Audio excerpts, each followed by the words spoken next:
Welcome to the E-commerce Badassery Podcast, the place for scrappy entrepreneurs who want to learn actionable steps and strategies to grow the traffic, sales, and profit in your e-commerce business.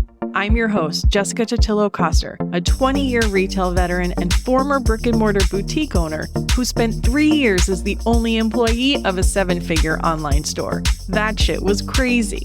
I know exactly how it feels to do all the things, and I'm sharing everything I learned the hard way so you don't have to. I may have started this business by accident, but supporting badass bosses like you lights me the fuck up, and I am so stoked to see you grow. Are you ready, babe? Let's roll. Welcome back to the E-commerce Badassery Podcast. I'm your host, Jessica Totillo-Coster. It's that time of year again. Shopify Editions Summer 2024 went live on June 24th, which brings 150 plus updates for the Shopify platform to streamline your operations and marketing. We're going to go through some of the biggest highlights here today, but make sure you check the show notes for additional resources and to learn more about what was released. I've also added some screenshots to the blog post version of this episode so you can see some visuals. Head to ecommercebadassery.com/286 to see the full post and show notes. Before we get into all of the details, let's go back to the winter 2024 event where they announced combined listings for Shopify Plus. At the time, this was marked as coming soon, but the Shopify Combined Listings app has officially been released. As mentioned in episode 265, where I walk through Shopify Editions Winter 2024, this app is only available for Plus stores. But also, as mentioned, you don't actually need Shopify Plus to implement this strategy. Not only do some themes come with the feature built in with the help of meta fields, but it's also something you can have custom coded if needed. I could probably do an entire episode on whether or not you should use variants or combined listings, and I probably will. Let me know if you want to hear that. Another announcement they made at their Winter 2024 editions was the release of semantic search for Plus stores. This functionality has now been expanded to include the Shopify and advanced plans as well. And you can learn more about what the hell semantic search is on episode 265. And then lastly, for announcements made during the winter editions was the expansion of their product taxonomy. This is specific for the category field, the one that is used to determine tax rates, not the product type. That's what you set for your internal purposes. Not only does this have additional categories, but you can go up to 5 levels deep now. Once you add the category, it will automatically suggest recommended attributes based on that category. For example, on my dev store, I have a pair of leopard print stiletto shoes. Not surprising, right? First, it recommended I choose the shoes category, and then I was able to drill down into a heels category. Once I set that category, it then auto-recommended 12 category meta fields that I could add to this item. For example, shoe size, footwear material, care instructions, heel shoe type. And then if you click on one of these auto-recommended category fields, I tested out using heel shoe type, it auto-generated a meta object list with common options such as ankle strap pumps, classic Diorcé, mules, Mary Janes. Just like a manually created meta object, this list of options is editable. I could add items, I could remove them, but because the meta object itself was created by Shopify, I couldn't edit the definition, so I couldn't add any additional fields. I could only add or change the values. When they first announced this, I completely misunderstood how this was going to function after looking at it now, because these category attributes, they don't help you on the front end of your store at all. Think of them more like Google product categories, so fields that can be pushed onto other channels that you send your product feed to from Shopify. So the category itself, in this case, heels, right? Because I went shoes, heels, that can be used as a filter in the Shopify Search and Discovery app. So that's going to show up on the front of my store. The category attribute, though, they are not accessible directly by Shopify Search and Discovery app. If I wanted to create a filter for heel shoe type, I would have to create a product meta field, reference that meta object list that was auto-generated by Shopify, and then choose the correct input for each one of my products. All that being said, not having to create all the potential values from scratch is kind of cool. So at least it's saving you a little bit of time. This is, of course, a brand new feature, so I'll be interested in seeing how they update it in the future. If nothing else, it's a good way to get a little inspiration for how you might want to categorize your products and the types of filters you might want to add to your store to create a better shopping experience for your customer. Also, if all of this meta field and meta object lingo has you confused, consider snagging the Shopify Badassery course where I walk you through how to use meta fields on your store, how to create custom filters, etc. I'll also be updating the course with a deep dive into meta objects and how to automate assigning data to your products with the help of Shopify Flow. I just helped a client migrate to Shopify, and we utilized a lot of meta objects and automation. So I'm excited to have all of these new and different use cases to show you how you might be able to apply these different structures to your own store. Keeping with on-site product organization and filtering, you can now create image filters through the Shopify Search and Discovery app. For example, maybe you want to use color swatches in your color filter, or you want to visually represent the different product types that you sell. So for example, maybe you have table lamps and pendant lamps. Instead of just showing the word table lamp, you can show a photo of a table lamp. This one's a little bit confusing because when you go into the Shopify Search and Discovery app, there's a bunch of pre-built filters you can add, right? Like based on your variants, you can create a color filter based on that. You can create one based on your product type. But if you wanted to serve up images as the filter value, you actually have to create them through meta object and a meta field. It's not hard to do at all, but Shopify's presentation of the functionality was not very clear.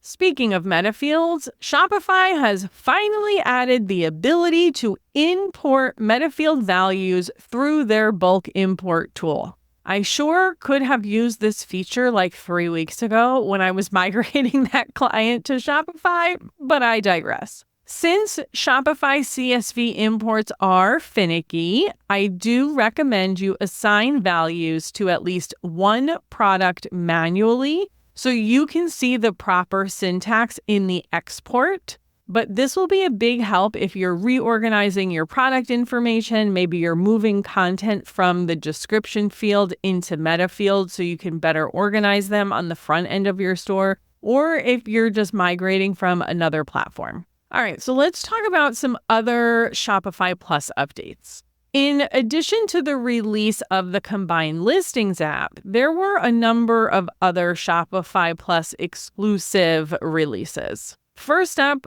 wholesale updates. So if you're on Shopify Plus and you're using their internal B2B wholesale functionality, they released a ton of fun little updates there. So company profiles can include up to 10,000 ship-to locations. So that's perfect for your largest retailers. You can draft orders with payment terms, so your B2B customers can review and pay when due.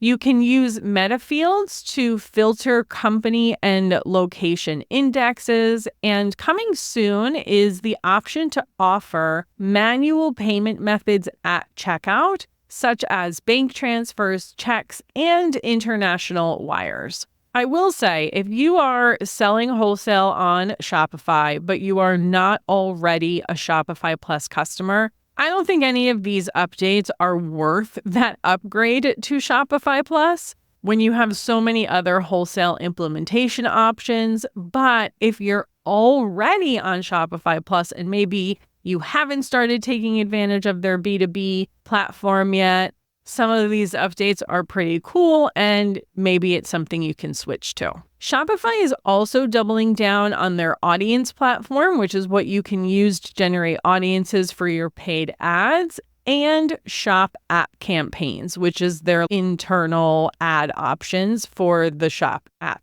A few months ago, they did a promo where you could try out Shopify audiences on a 45-day trial, even if you were not a Plus customer. But it was just a trial, which meant if you wanted to continue using their audiences, you would have to upgrade your Shopify subscription to be a Plus customer. And from what I've seen and heard, the results from Shopify audiences aren't anything special, so you're honestly not missing out on anything. If you are already using Shopify audiences successfully, then you're going to be excited to hear the latest updates, including the ability to create retargeting boost lists, shop campaigns now being available in Canada, and you can expand your reach across Meta and Google with your Shop app campaigns, only paying when new customers convert. So if you're already on Plus and already doing ads, but you haven't tried any of these features,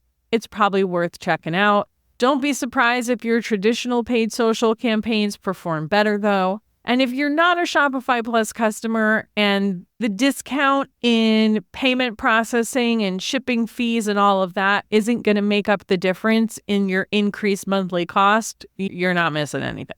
Also, for my Plus users, the Checkout Blocks app now has a free plan. Unfortunately, it doesn't include upsell blocks. You can also automate payment capture when orders are partially fulfilled. So this is great if you have multiple locations you're fulfilling orders from, and so not everything is getting fulfilled all at once. Or maybe you have an order that contains some pre-order items.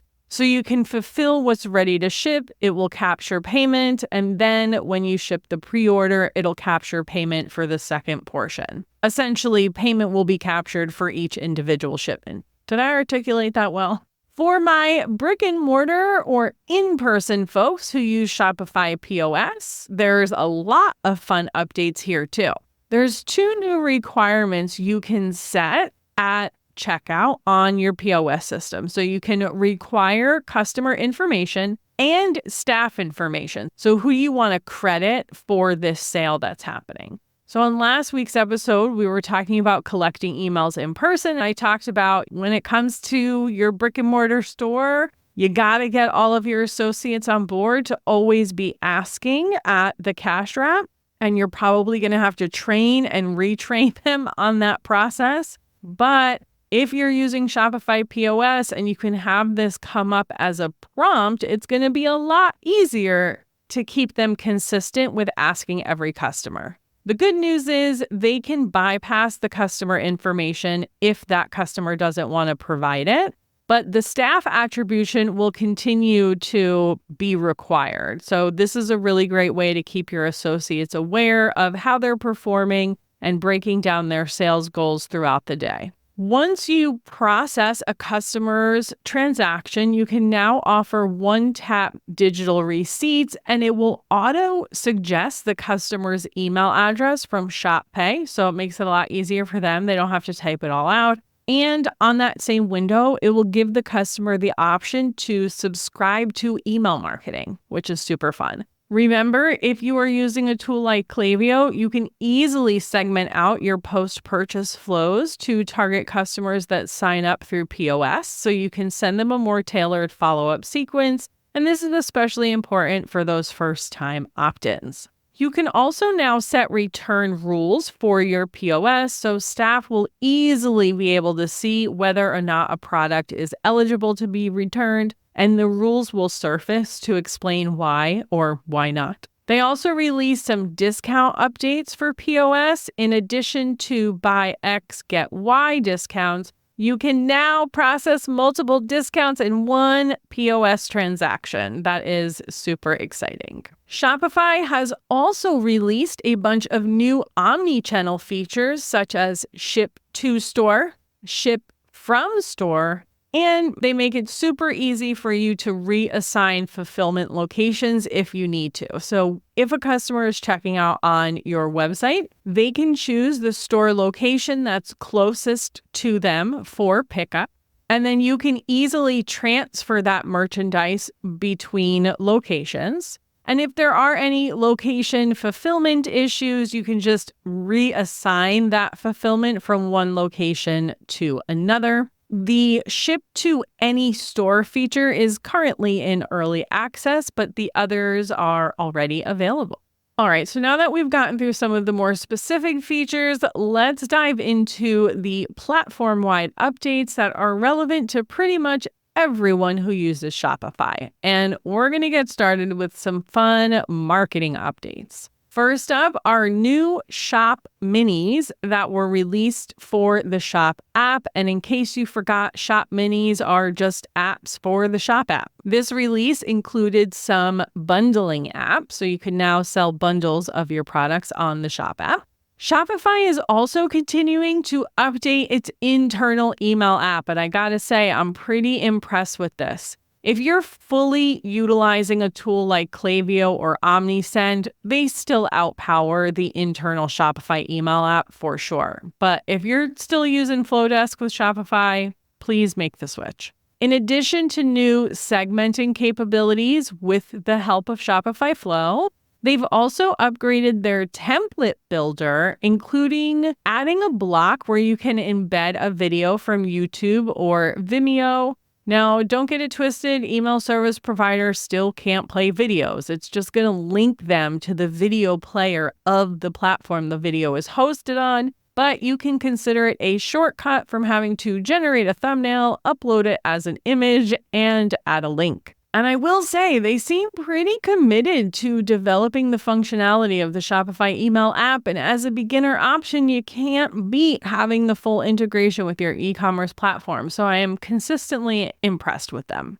For Shopify users on the Advanced and Plus Shopify plans, you will soon be able to join the YouTube Shopping Affiliates program. This allows you to sync your products to YouTube, and then a network of verified YouTube creators will be able to tag your products in their videos, and this is exclusive to the US. This is essentially how the TikTok Shop affiliate program works as well. While you'll always see better results if you create intentional relationships with creators, it really can't hurt you to be discoverable on these platforms for the creators who love what you sell. Speaking of marketplaces, there is a new store connection on Marketplace Connect. That's Shopify's app that allows you to list your products on stores like Amazon, Walmart, and Etsy. Well, guess what? Target has joined the Shopify family, and you can now sync your products to the Target Plus marketplace. One caveat here, unlike other marketplaces, Target Plus does have an application process, and you have to be approved before you can sell there. It isn't clear whether you can apply directly through the app or not, but I'll put a link in the show notes to the application on their site. Once you get there, just click the Reach Out Now button, and it will take you directly to the form. On the more nerdy or not so fun side, there were a lot of updates related to streamlining your business operations. A really exciting new update is the introduction of store credit. Instead of having to use gift cards as a workaround, you can issue store credit directly to your customer. It gets attached to their account, and then when they're logged in, that credit can be applied directly to their order. There's one very important caveat here, and that is it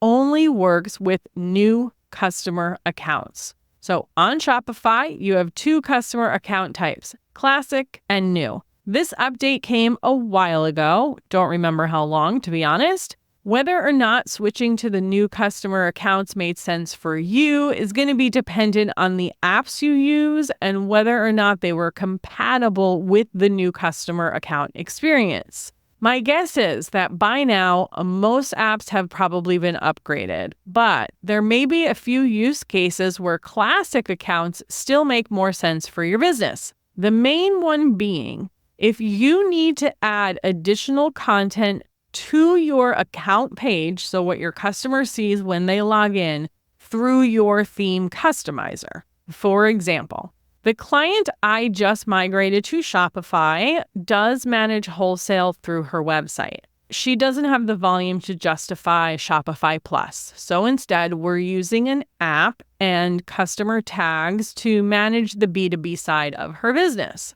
This also means that we have a dynamic section that I added to the account page. It's only visible to wholesale customers, and it lays out all the details of the wholesale program. So what are the minimums, how long it's going to take for their order to come, how to contact her, etc. The problem is with new customer accounts as of right now, you don't have any editing capabilities. I can't go into the theme customizer and say, hey, add this section to the account page for new customer accounts. Shopify does offer a workaround where you can continue to use classic customer accounts and then just share a new customer account login link. And this is also how Shopify recommends you manage self-serve returns if you want to keep classic customer accounts. I tested it out, but the experience is clunky for the customer,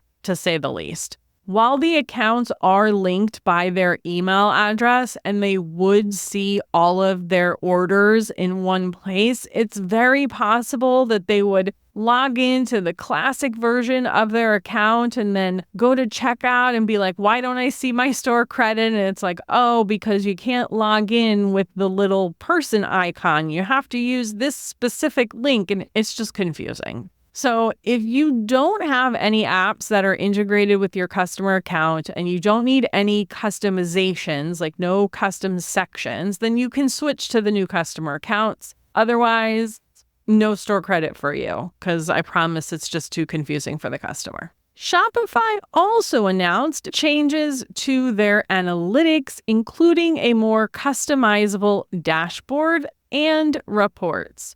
This new dashboard gives you the ability to add and remove different reports, resize them if you want them to take up more columns, and it gives you more flexibility to edit the data on those cards. The most important update is that the reports are in real time with no delay, which can be super helpful if you're in the middle of a big launch or a promotion, so you can kind of keep your eye on how things are going. Unfortunately, the new analytics isn't available yet, but you can sign up to be notified when it is. While I appreciate Shopify's dedication to improving its reporting capabilities, I'm still skeptical about relying on them 100%. When it comes to actual sales data, of course, they are the most accurate.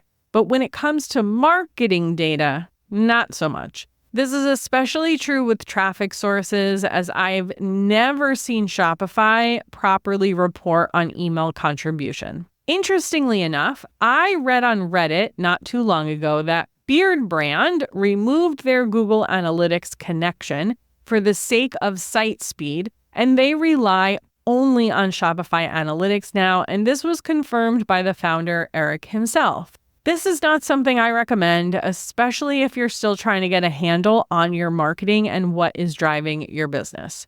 Generally, I recommend you use Shopify reports for reporting sales and Google Analytics for understanding traffic, marketing, and website behavior. All that said, I'm really excited to see when the new analytics launches, and once it's live and I can play around with it, we'll probably talk about it again. Another super cool update, especially if your orders are regularly split into multiple shipments, whether you're shipping from multiple locations or what your deal is. But now the customer can choose split shipping at checkout.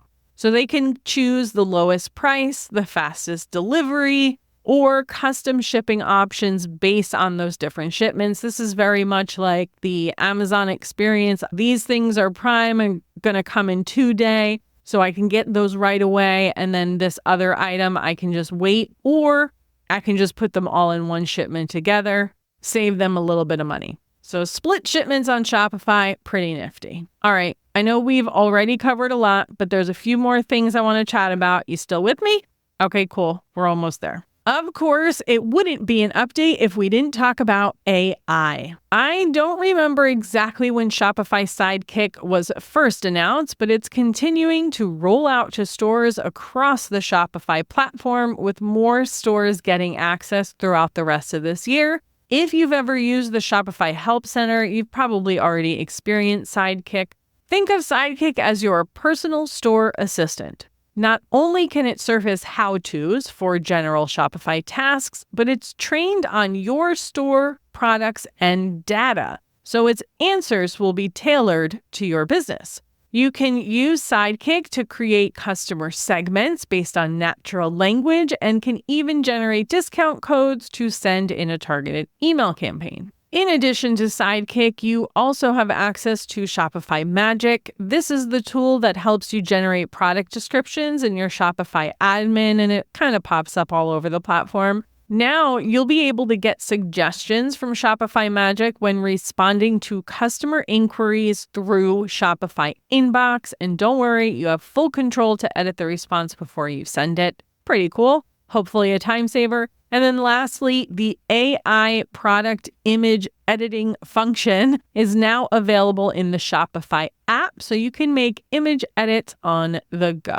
Okay, so the last thing I want to cover today is the theme design updates. Shopify initially announced the introduction of flex sections and the ability to drag, drop, resize, etc. I think it was summer editions in 2023. Now, they have been releasing bits and pieces in developer preview this year because they can't go from A to Z, right? They've got to change some of the functionality as the first steps towards getting to their destination. And so far, they have released nested theme blocks. That was at the start of the year. And then most recently, style settings. Without getting into the nitty-gritty of how all of this works, I'm just going to get into a few of the high-level concerns I have after playing around with it in developer preview. And these are concerns most theme developers have as well, because I'll tell you, the feedback chat was on fire. The biggest issue is just too much flexibility and too many options. So as we talk about a lot when it comes to marketing and selling your products, you have to give people the mannequin. Giving them too many options leads to overwhelm and analysis paralysis. And I can already see merchants spending way too much time in the weeds designing their websites. The other issue with this much flexibility is the risk of poor UX decisions by merchants. Themes, at least the good ones, are already crafted with care, margins, padding, spacing, responsiveness. These are all taken into consideration when developers are designing themes. It ensures a good experience for your customers and consistency across your website. The direction Shopify is going with its theme customizer is going to open up a lot of these settings to merchants on the front end. Now, for the people who understand it, that's great. They're going to be super excited. For the majority of merchants, it's just going to open them up to potential issues, not to mention the support requests theme developers will likely get flooded with when people don't understand, like, okay, I edited this setting and now this section is acting wonky and I don't get it. The good news is, as a merchant, you do not have to worry about this right now, and you won't for a while, because even if Shopify greenlit this today, themes need to be rebuilt by the developers. And like I said, based on the feedback I saw, it is not getting greenlit today. So why are we talking about this now? Because I know when Shopify releases information about design changes and updates, we all latch onto them and get really excited. And we get a little bit of FOMO and we want to know, when is this going to be available? But let me just tell you, it's a 2025 problem. Don't even worry about it right now.